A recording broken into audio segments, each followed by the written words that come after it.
예, 세례 요한이 이제 주님께 세례를 주고 예수님은 세례 요한한테 세례를 받으십니다.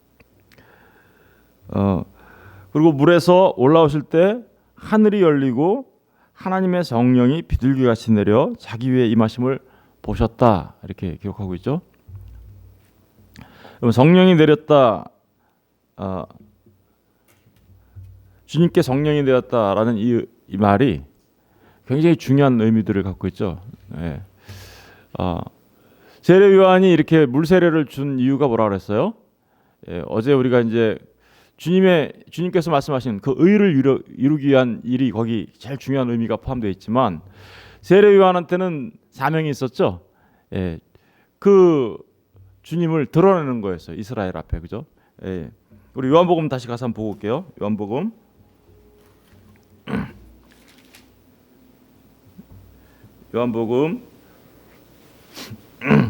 1장 29절부터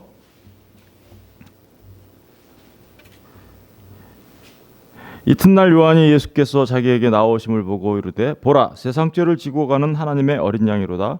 내가 전에 말하기를 내 뒤에 오는 사람이 있는데 나보다 앞선 것은 그가 나보다 먼저 계심이라 한 것이 이 사람을 가리킴이라. 나도 그를 알지 못하였으나 내가 와서 물로 세례를 베푸는 것은, 그죠? 목적이 나오죠. 그를 이스라엘에 어떻게요? 나타내려 함이라. 그를이 누구죠? 그러니까 나보다 먼저 계신 분, 그죠? 세례 요한보다도 먼저 계셨던 분. 그러니까 여기서 이 말을 한 이유는 세상 죄를 지고 가는 분, 나보다 먼저 계신 분, 그런 말이잖아요, 그죠? 그분을 이스라엘에 어떻게요? 드러내려고 했던 거다. 그러니까 지금 예수님께서 세례 요한한테 세례를 받으시고 물에서 올라오시자 성령이 임하셨다라는 것은 바로 성령이 임했다라는 그게 증거가 되는 거죠. 예, 증거가 되는데 요한이 32절 보세요. 요한이 또 증언하여 이르되 내가 봄에, 요한도 봤어요. 그죠? 뭘 봤을까요? 성령이 비둘기같이 하늘로부터 내려와서 그 위에 머물렀더라. 그러니까 성령이 비둘기같이 내려와서 누구 위에 머물렀어요? 주님께 머물렀죠. 나도 그를 알지 못하였으나 나를 보내어 물로 세례를 베풀라 하신 그이가 나에게 말씀하실 때 성령이 내려서 누구 위에든지 머무는 것을 보거든 그가 곧 성령으로 세례를 베푸는 이인 줄 알라 하셨게. 그러니까 성령과 불로 세례를 베푸시는 분이 내 뒤에 오시는 분이야. 나는 그분의 신을 들 수도 없어. 신발끈을 감당도 못하는 사람이야 라고 얘기했었잖아요. 그죠? 그리고 그렇게 얘기하던 세례 요한이 지금 그분이 누구라고 지금 얘기하고 있어요? 자신에게 다가와 세례를 받고 있는 예수님, 그리고 그 예수님 위에 내려오는 비둘기같이 내려오는 성령을 본 요한은 이분이 바로 그분이야 라는 것을 드러내는 거죠. 그죠? 증거하고 있는 거죠. 그리고 34절에 보니까 그래서 어떻게 했대요? 내가 보고 봤어요. 그죠? 예? 내가 보고 그가 누구라고요? 하나님의 아들이심을 증언하였느라. 그러니까 세례 요한이 성령이 내려온 것을 봤어요. 그죠? 세례 요한도. 그러고서는 이분이 바로 그분이야 라고 얘기하면서 또다시 제자들한테 가서 뭐라고 얘기하면요, 하나님의 어린 양이야 이렇게 얘기하시죠. 예. 여러분, 바로 이분이 그 성령을 받으신 분, 성령을 받으신 그분, 성령과 불로 세례를 주시는 그분이라는 것을 이제 세례 요한이 증언했는데, 성령을 받았다라는 의미가 도대체 받으신 그분이라는 의미가 무슨 의미이길래 이렇게 중요할까요? 이스라엘 사람들은 영을 받는다는 말이 어떤 말인지 잘 알고 있었죠. 성령을 받으시면 그분이 바로 자신들의 메시아임을 잘 알고 있었죠. 그래서 이사야서만 가서 살펴보더라도 성령을 받으신 분이 곧 메시아이며 그분이 새로운 역사를 일으키시고 새로운 세계를 만드시는 분이야, 새로운 세계를 창조하시는 분이야라는 것을 알고 있어요. 우리 한번 확인해 볼게요. 이사야서 11장부터 잠깐 확인해 볼게요. 이사야서 11장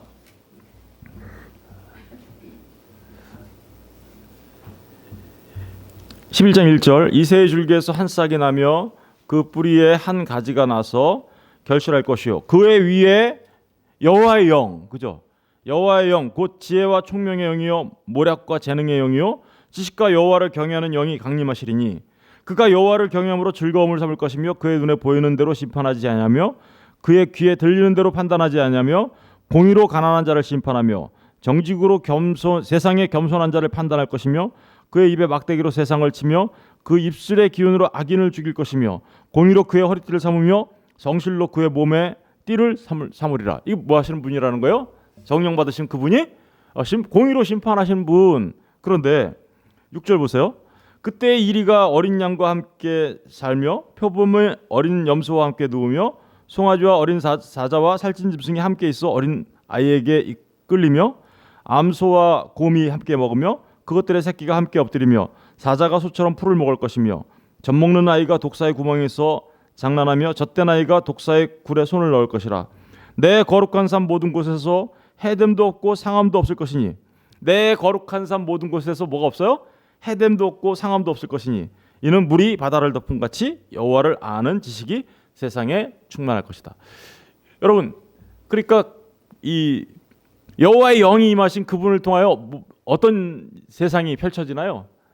이거 지금 어느 때 펼쳐지는 세상을 얘기하고 있는 거예요. 새하늘과 새 땅. 그러니까 이분을 통하여 새로운 세계가 이제 도래하게 될 거야라는 것을 지금 얘기하고 있어요. 이사야서 42장도 가서 볼게요.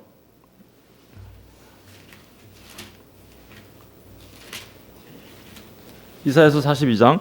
그런 그분은 또 어떤 분이냐? 이 성령 받으신 분이 또 어떤 분이시냐? 42장 1절 보니까 내가 붙드는 나의 종. 내가 붙드는 나의 종이라고 하나님이 얘기해요. 하나님의 종으로 세워지시는 분이에요. 이분은 내 마음에 기뻐하는 자라. 이게 아까 내 사랑하는 아들이여 내 기뻐하는 자다. 이 여기서 그 말씀이죠. 이게 곧 내가 택한 사람을 보라. 내가 하나님께서 택하신 분. 그런데 내가 나의 영을 그에게 줬습니다. 내가 누구를 줬다고요? 나의 영, 그죠? 성령을 주어 그가 이방에 정의를 베풀리라. 그는 외치지 아니하며 목소리를 높이지 아니하며 그 소리를 거리에 들리게 하지 아니하며 상한 갈대를 꺾지 아니하며 꺼져가는 등불을 끄지 아니하고 진실로 정의를 시행할 것이며 그는 쇠하지 아니하며 낙담하지 아니하고 세상에 정의를 세우기에 이르르니 섬들이 그 교훈을 앙망하리라. 하늘을 창조하여 펴시고 땅과 그 수선을 내시며 땅 위의 백성에게 호흡을 주시며 땅에 행하는 자에게 영을 주시는 하나님 여호와께서 이같이 말씀하시되 나 여호와가 의로 너를 불렀습니다. 그러니까 이 고난받는 종으로 세움 받은 이분이 성령을 받는데, 그죠? 그런데 그분은 하나님께서 기뻐하시는 자인데 그분이 뭐를 위해서 부름을 받았다고요? 의를 위해서 불렀다고 얘기죠. 어제 주님이 그래서 이 얘기를 했잖아요. 이렇게 해서 모든 의를 이루어야 돼, 그죠?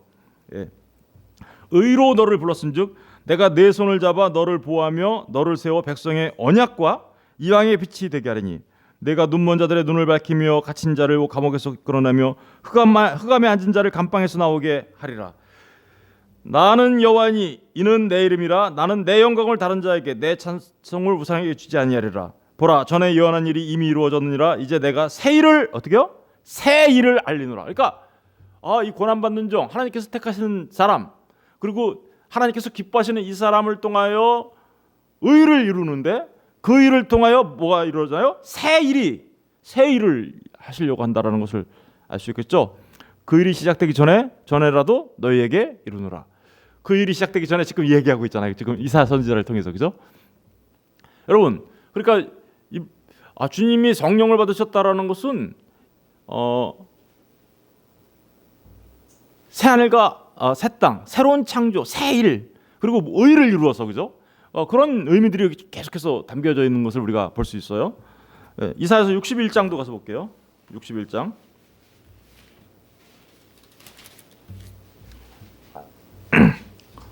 (61장)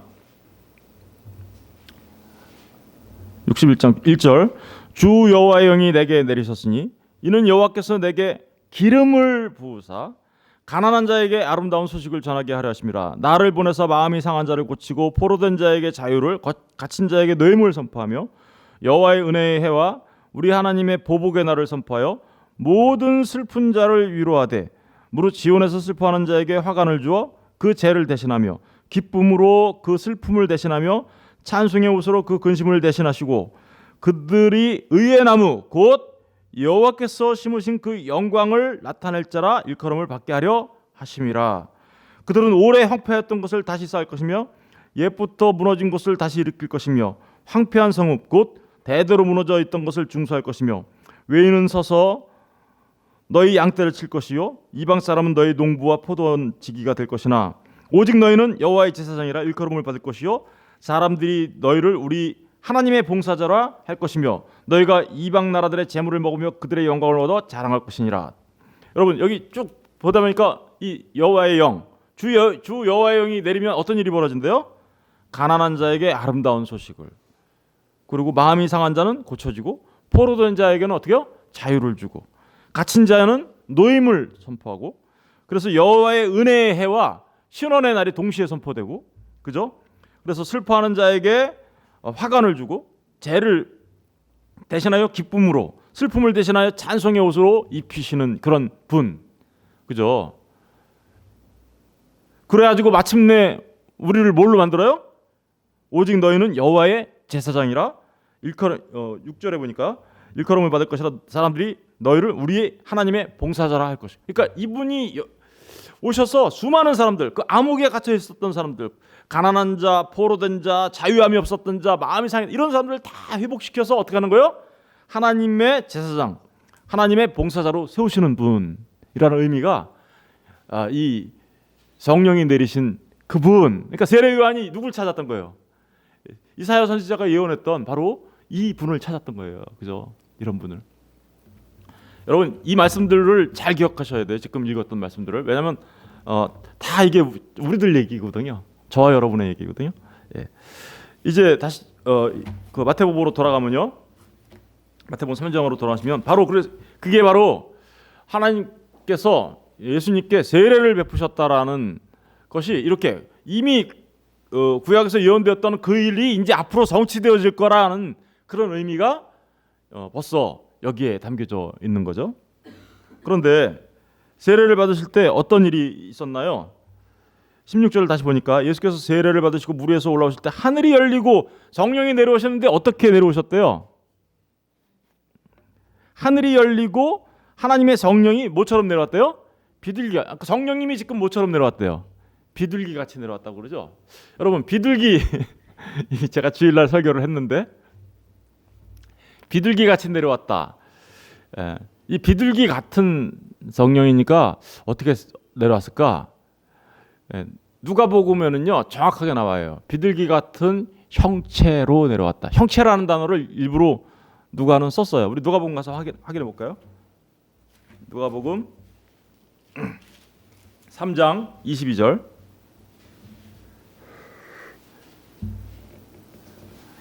누가복음 3장 22절을 보세요. 92페이지. 다 같이 읽어볼까요? 시작.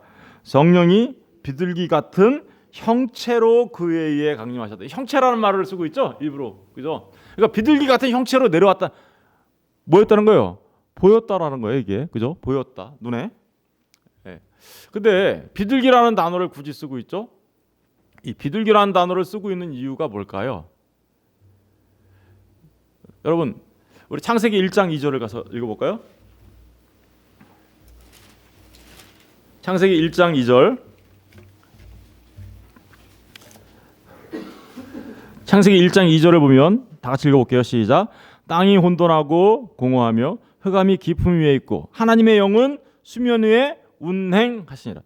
땅이 혼돈하고 공허하고 흑암이 깊음 위에 있죠. 그런데 하나님의 영이 어떻게 하고 있어요? 그 위에 수면 위에 운행하고 계셨다. 이렇게 얘기하고 있죠. 여러분 여기서 하나님의 영, 성령을 말하는 거예요. 그런데 이 운행하고 계셨다 라하프라는 단어를 쓰거든요. 그런데 이게 뭘 말하는 거냐면요. 비둘기같이 이렇게 돌고 있었다라는 뜻이에요. 이게 비둘기같이. 그러면 무슨 얘기를 하는 거예요? 성령이 비둘기같이 내려왔다라는 것은 바로 이 창세기 1장 2절에 창조의 역사가 이 주님을 통하여 새롭게 시작될 거야 라는 뜻이 여기 담겨져 있는 거죠. 이해가 안 되셨어요? 예, 다시 한번 말씀드리면 창세기 1장 2절에 나와 있던 이 하나님의 영이 수면 위에 운행했다라는 말이 비둘기같이 운행했다라는 뜻이에요. 이게 그런 의미가 여기 담겨져 있다고요. 그렇다면 성령이 비둘기같이 예수님께 내려왔다라는 것은 예수님을 통하여 첫 창조가 이 성령에 의해서 이루어졌잖아요, 그죠? 성령 하나님께서 말씀이신 분과 삼위 하나님께서 역사하셨지만 성령 하나님께서 지금 어떻게 하고 있어요? 창조의 재료들을 위해 혼돈과 공허 속에 있는 그것들을 위해 운행하시다가 하나님이 말씀하시니까 어떻게 해요? 빛이 있고 이렇게 그다음에 위에 물을 나눠지고 그리고 물에서 땅이 나오고 이런 역사들이 있게 됐잖아요. 첫 창조가 있었어요. 그 첫 창조하고 똑같은 역사가 지금 누구한테 일어나는 거냐면 예수님에게 성령이 임하는 그 장면을 통하여 설명하고 있는 거예요. 그러니까 무슨 얘기하는 거예요? 새로운 창조. 그 새로운 창조가 성령을 받으신 예수 그리스도를 통하여 일어나게 될 거야 라는 말이 지금 세례 요한한테 세례를 받을 때 성령이 비둘기같이 내려왔어 라는 말의 의미예요.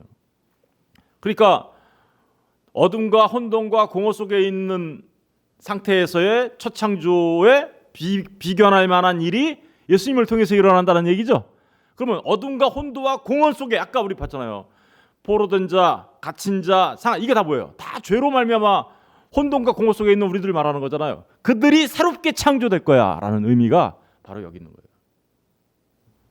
우리가 구원받는 건요 새로운 창조예요. 저와 여러분은요 새롭게 새로운 피조물로 그래서 어떻게 해요? 보라 너희들은 보라 새것이 되었다다. 너희는 새로운 피조물이야 라고 말하는 이유가 거기에 있는 거예요. 그래서 이 얘기는 우리 이미 지난 주일날 살펴봤는데 노아 홍수 심판 때 노아가 이렇게 비둘기를 3번 내보내죠. 비둘기를 3번 내보내요.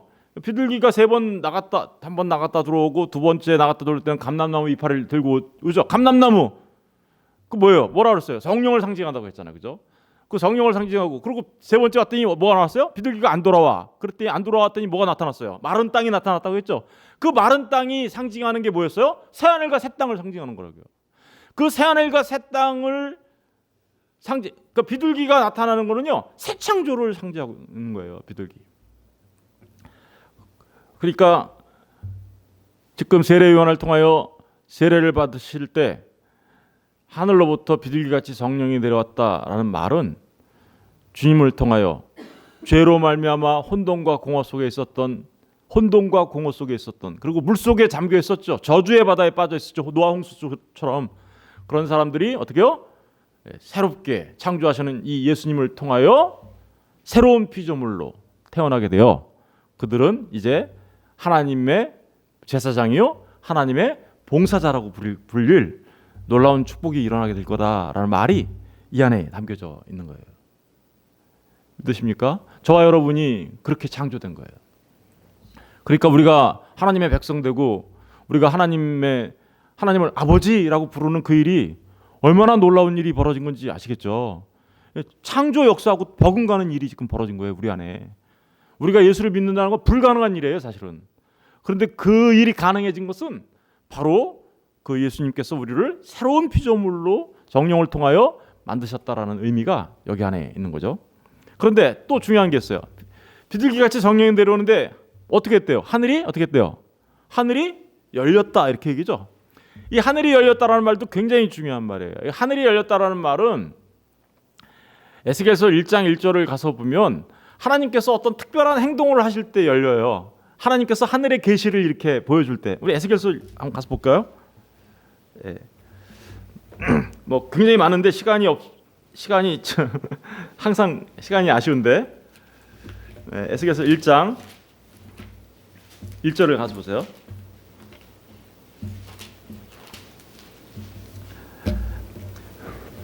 에스겔서 1장 1절을 보시면 우리 다 같이 읽어볼게요. 시작. 30째 해 넷째 달 초다새 내가 그발 강가 사로잡힌 자 중에 있을 때 하늘이 열리며 하나님의 모습이 내게 보이니. 하늘이 열렸다라는 건 뭐예요? 하나님의 모습이 보였다라고 이렇게 설명하잖아요.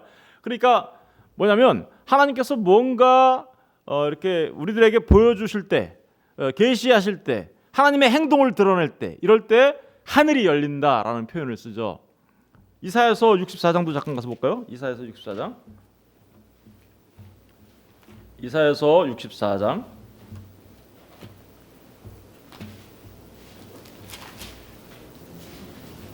1절도 보세요. 64장 1절 다 같이 읽어볼게요. 시작. 원하건대 주는 하늘을 가르고 강림하시고 주 앞에, 여기서는 뭐라고 했어요? 하늘이 열리고가 아니라 뭐라고 돼 있어요? 하늘을 가르고, 하늘을 쪼개고, 이런 식의 표현을 쓰고 있어요. 그러니까 하늘이 열렸다, 하늘이 찢어졌다, 이런 얘기들은 뭔가 하나님께서 우리에게 알려주시, 계시를 한다거나 하나님의 행동을 드러내실 때 하늘이 먼저 열려요. 하나님이 뭐예요? 우리에게 먼저 다가오시는 거죠. 무슨 얘기인지 아시겠어요? 절대로 우리가 먼저 하나님 앞에 나갈 수 없어요. 하나님이 우리에게 오셔야 되는 거죠. 그런데 여기서 아까 이제 마태복음에서 똑같은 표현을 쓰고 있잖아요. 하늘이 열리고 비둘기 같은 성령이 내려왔다라는 표현을 쓰고 있잖아요. 이 하늘이 요한계시록의 4장에도 가서 보면 다 하늘이 열리고, 요한계시록 19장에도 보면 하늘이 열리고 백마탄 그분이 오셨다, 이런 얘기들이 다 있어요.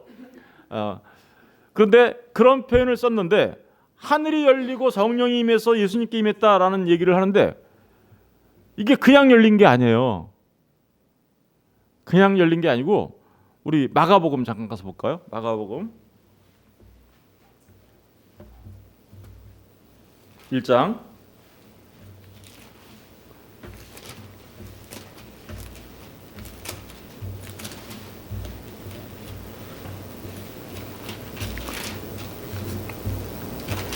마가복음 1장 10절 보시면요, 다 같이 한번 읽어볼게요. 시작. 그 곧 물에서 올라오실새 하늘이 갈라짐과 성령이 비둘기같이 자기에게 내려오심을 보세요. 여기서 보니까 하늘이 어떻게 됐대요? 여기서는요, 아까는 하늘이 열리고라는 표현을 쓰고 있었잖아요. 근데 마가는 지금 뭐라고 쓰고 있어요? 하늘이 갈라졌다. 아까 이사야서 표현하고 거의 비슷하죠? 여러분, 여기서 말하는 이 갈라졌다라는 얘기는요, 스키조라는 말을 쓰고 있는데, 이게 이런 뜻이에요. 여러분, 하늘이 그냥 열리면 다시 닫힐 수도 있어요. 열렸다가 하나님의 행동을 끝내시면 다시 닫혀요. 예? 그런데 이 여기서 말하는 하늘이 지금 어떻게 하고 있어요? 갈라졌다. 이거는요, 찢겨졌다, 이런 뜻이에요. 찢어졌다. 찢어졌어. 하늘이 찢어졌어. 이런 뜻이에요. 여러분, 열리면은 다시 닫힐 수 있는데 뭔가 이렇게 찢어졌어요. 그럼 닫혀요? 이것은 다시 닫힐 수 없음을 의미하고 있는 거예요. 내포하고 있는 거예요. 하늘이 열렸다라는, 예수님께서 성령 세례를 받을 때 열린 그 하늘은 다시 닫히지 않아라는 의미가 여기 담겨 있어요. 어떤 의미가 있는 걸까요? 여러분, 이 얘기는 이제 예수님의 삶을 그대로 드러내고 있는 거예요. 예수님의 삶을 그대로 드러내는 건데, 어떤 삶을 드러내는 거냐면, 예수님께서 지금 어떻게 했어요? 물세례를 받아 물속에 잠기시죠. 죽으신 거예요. 그죠? 다시 물속에서 나오시죠. 뭐 하신 거예요? 부활하신 거예요. 그랬더니 하늘이 찢겼어요. 하늘이 찢겼어요. 그리고 성령이 임했어요. 뭘 말하는 걸까요? 예수님이 십자가에서 뭘 받으셨어요? 세례를 받으셨어요. 죽으셨죠. 그리고 어떻게 했어요? 부활하셨죠. 그랬더니 어떻게 했어요? 성전의 성막의 휘장이 어떻게 했어요? 찢겼어요.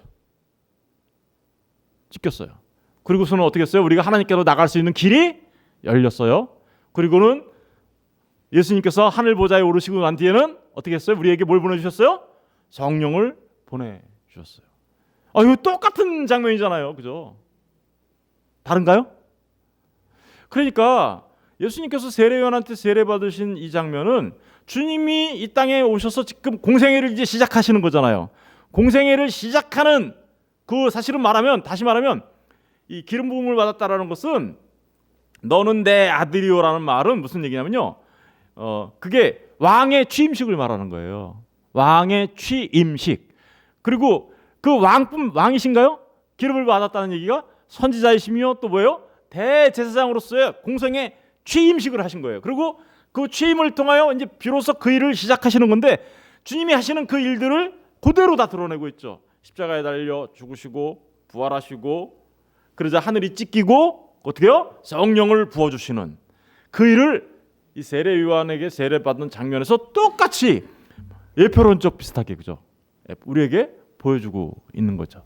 여러분, 주님께서 십자가에 달려 죽으시고 부활하실 때 찢겨진 그 휘장은 다시는 닫혀지지 않아요. 찢어졌어요. 우리가요, 싫던 좋던, 우리가 하나님을 택하든 안 택하든 하나님은 우리에게 다가오십니다. 그래서 우리에게 다가오셔서 하나님의 백성들을요, 이제 그 창세기 1장 2절에 있었던 그 창조의 역사를 우리에게 똑같이 행하시는 거죠. 우리에게 똑같이 행하셔서 우리로 하여금 새로운 피조물로 탄생할 수 있도록, 그래서 그걸 하기 위하여 주님이 어떻게 되신 거예요?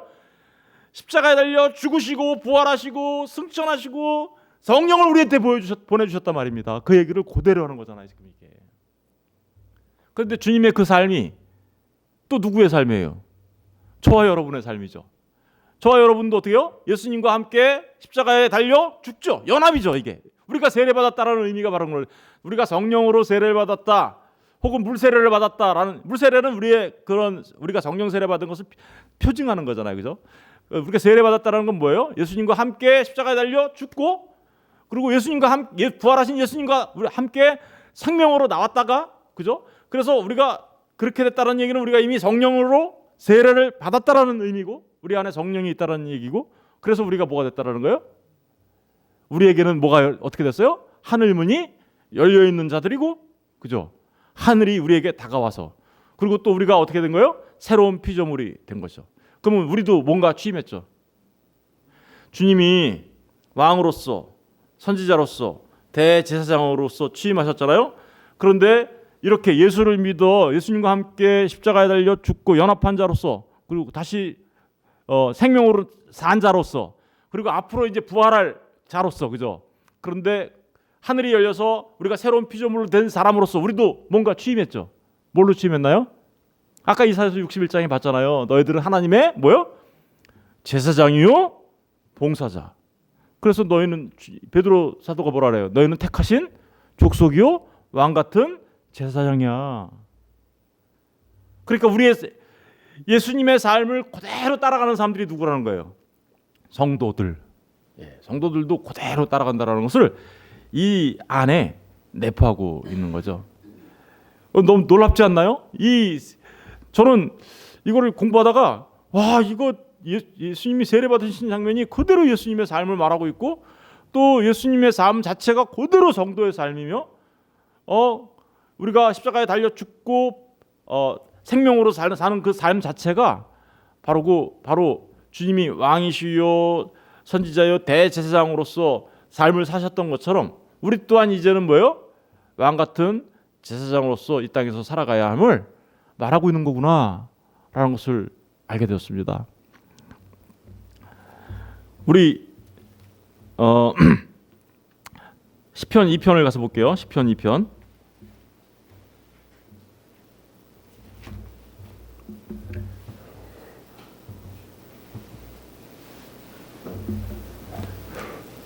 시편 2편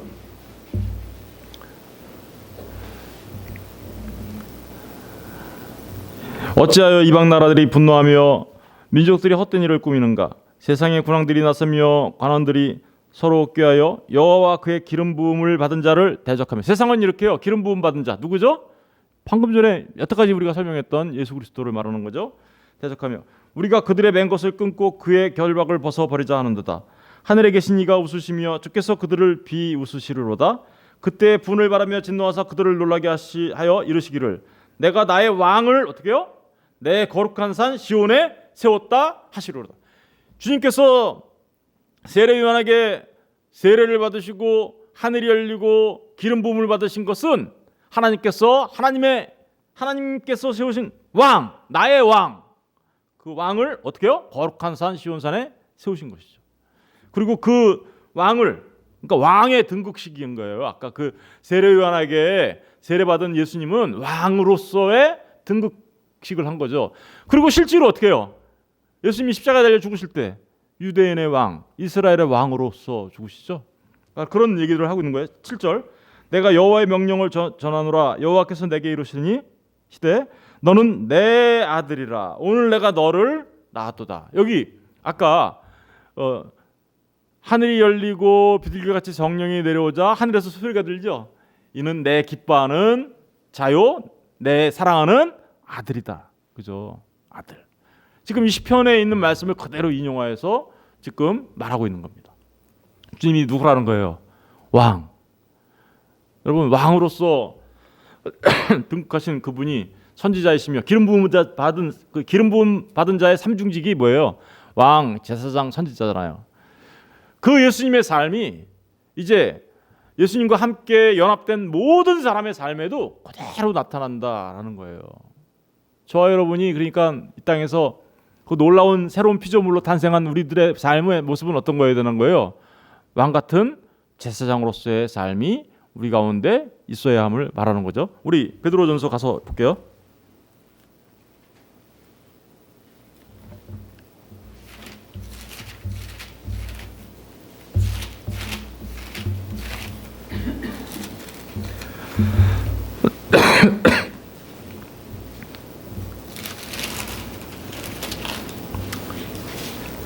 (2장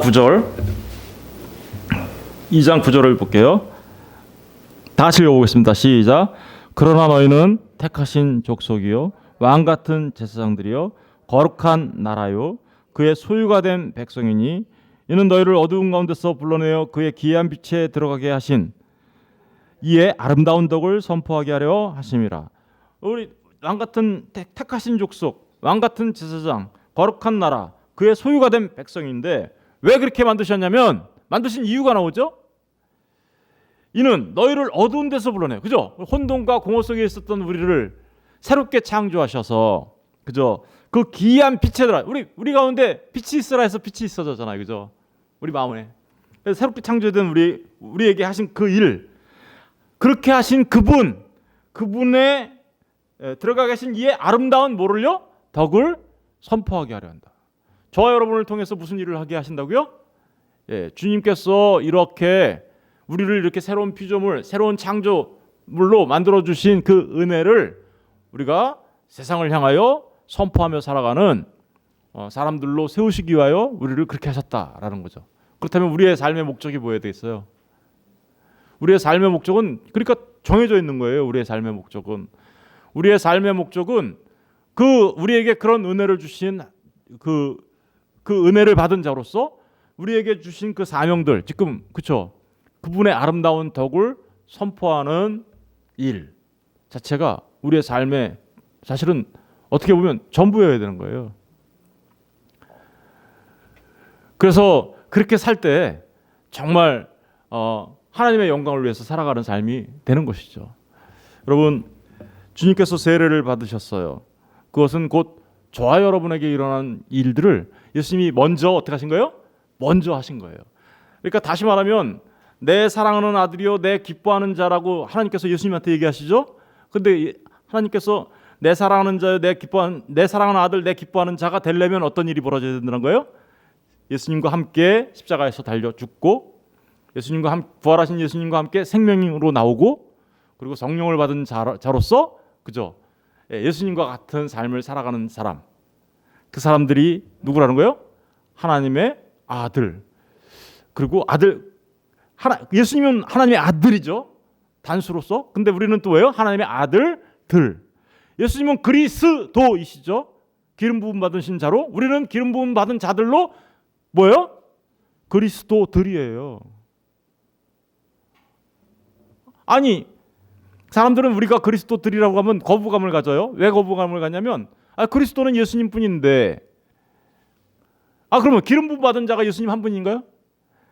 그런 이게 무슨 의미냐면 우리가 그리스도들이라는 것은 바로 우리가 그리스도께서 하신 일을 우리도 똑같이 이 세상 속에서 감당하며 살아가는 사람들이 되어야 해. 왕 같은 제사장 택하신 그죠? 족속으로서. 그래서 그리스도의 아름다운 덕을 선포하며 다른 사람들을 구원해내는 그죠? 그런 삶을 살아야 돼라는 말이 그 안에 들어가 있는 거죠. 그리고 또 그렇게 하는 그들은 뭐예요? 하나님의 아들이 되는 거고, 그리고 그 아들들, 그리고 하나님의 아들일 뿐만 아니라 하나님께서 기뻐하시는 자가 된다. 그러니까 하나님의 아들이 되고 하나님이 기뻐하시는 자는 반드시 죽고 사는 십자가에 연합되고 반드시 성령 받은 사람들입니다라는 의미가 그 안에 담겨져 있는 겁니다. 저는 저와 여러분이 이제 어떻게 삶을 사셔야 할지 잘 아셨을 거라고 믿습니다. 저와 여러분의 삶의 방향이 지금까지 말씀드린 바의 방향이 아니었다면 이제부터라도 돌이키시고, 그래서 정말 하나님의 그 아름다운 덕을 선포하며 사실은 하나님의 기뻐하시는 자들, 하나님의 기뻐하시는 자라는 의미는요, 이런 의미가 들어있는 거예요. 특별한 사명을 완수할 대행자라는 의미가 이 안에 들어가 있어요. 저와 여러분에게도 똑같이 어떻게 해요? 특별한 사명을, 우리에게도 사명을 주셨죠. 그 사명을 완수할 대행자로 우리를 세우신 겁니다. 그래서 하나님께서 주신 그 사명들을 우리가 잘 감당해내시는 하나님의 사람으로 살아가시기를 주의 이름으로 축원드립니다. 기도하겠습니다.